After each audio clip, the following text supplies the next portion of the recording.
Ano, kaya pa? Kakayanin? You might be in this kind of situation. Yung patong-patong na ang mga gagawin at kung titingnan mo, parang hindi kaya. Pero dahil kailangan, kinakaya.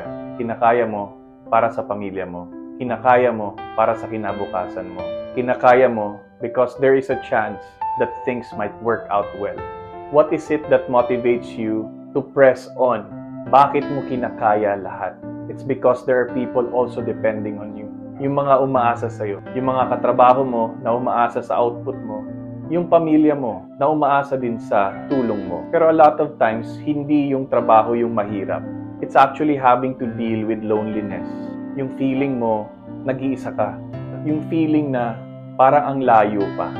Pero alam mo, you're not meant to go through your struggles alone. Nandyan ang Diyos.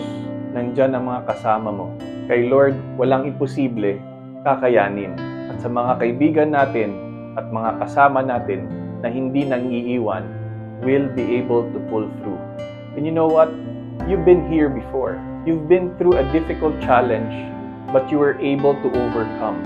And the result is a new skill, a new level of confidence, a memorable experience. Kaya kaya mo yan, maniwala sa lakas na binigay ng Diyos sa'yo.